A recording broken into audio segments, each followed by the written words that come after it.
Alright guys, welcome back to the channel. Welcome if you're new. Thank you for taking time out of your day to check the video out. We have more PlayStation news, rumors, and leaks to go over and cover here today, so do me a favor before we dive into today's topics. If you end up enjoying the video or finding it informative, be sure to leave it a like. And if you are new here to the channel, please consider hitting that subscribe button as well.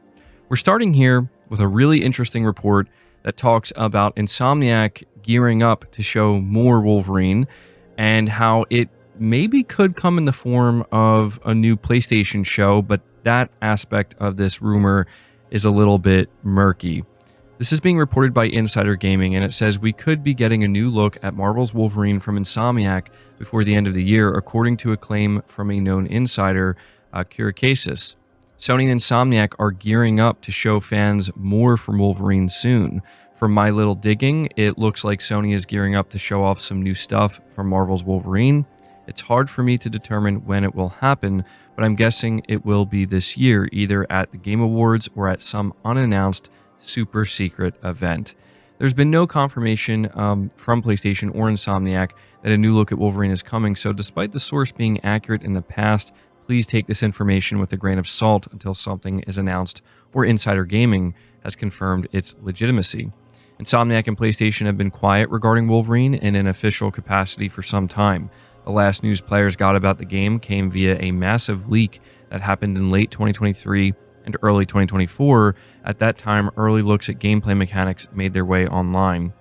So, yeah, it does sound like Insider Gaming might be looking into this to kind of see if they can, confirm it or, we corroborate it, I guess you could say. But yeah, this individual Kirikasis has been reliable in the past with stuff like this. And this would actually be really exciting. Now, it does make sense, I think, for us to see Wolverine before the end of the year, simply because of how long it's been since this game was announced. For those who maybe forgot, Wolverine was announced in September of 2021, and the only thing we've seen of it in any official capacity was a minute-long CG trailer. That's not counting the leaks, of course. But putting the leaks aside, people have really been wanting to see an official look at Wolverine, and we're still not really sure when we can expect a release. If we go based off the leaks internally, they seem to be targeting sometime in 2026, which when you look at Sony's 2025 lineup, makes a lot of sense. But this individual who's giving us this information also hints at the possibility of an unannounced super secret event. Now, look, I'm not going to really look into this too much or take it as some kind of confirmation that we are going to get some kind of super secret event announcement, but it is worth noting that some fans are kind of hanging on to hope that Sony's going to be doing some kind of big PlayStation showcase at the very end of this year in December, specifically the first week of December, right before the Game Awards, because that is when the actual 30th anniversary for PlayStation takes place. People have also noted that the Game Awards seem to be happening a little bit later than usual this year on December 12th, to whereas usually the Game Awards take place during the first week of December. So again, this is just a lot of speculation, who knows, but I wouldn't get your hopes up for it. But the good news here is that, at the very least, we apparently are going to be seeing Wolverine before the end of the year, and it showing up at the Game Awards, I think, would actually also make a lot of sense. So just wanted to kind of report this to you guys. I'll be sure to update you if we get any more information. But we're going to move on to the next topic here, which talks about the Xbox partner preview that happened yesterday, where the majority of those games that were shown off and announced are actually going to be making their way to PlayStation. This is something that we were anticipating.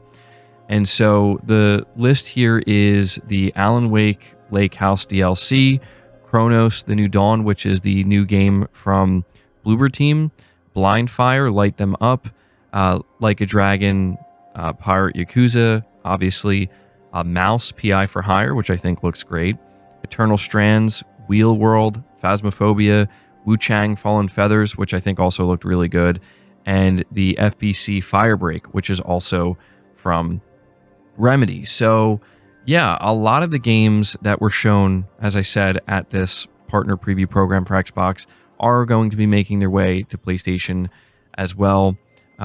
So there you go. That's the list of games people were wondering, are any of these exclusive or not? But moving on to the next topic here, we have an update on the God of War TV series. This is being reported by PlayStation Lifestyle. They say the Prime Video God of War TV show seems to be in production hell as the showrunner and executive producers exit the project. As reported by Deadline, showrunner Rafe Judkins, as well as EPs Hawk Otsby and Mark Fergus, have left the God of War TV show. Although multiple scripts for the first season were completed, Sony Pictures TV and Amazon MGM Studios reportedly want to go in a different direction. Despite creative differences, a source said the scripts were praised by both companies. With the trio leaving, Sony and Amazon will essentially restart the project as they hire a new team of writers. In association with PlayStation Productions and co-produced by Sony Pictures TV and Amazon MGM Studios, the God of War TV show was formally announced in December 2022. The show has been in the works since March of 2022, and the show was slated to be an adaptation of the PS4 game God of War 2018. So, yeah, first we heard about the Horizon TV series that is supposed to be something that happens with Netflix, apparently, if not getting canceled, just being put on ice. And now we're hearing that the God of War show is being basically completely rebooted and restarted. What I find particularly interesting, though, is that apparently the scripts that were made up were really good, or at the very least, they were praised.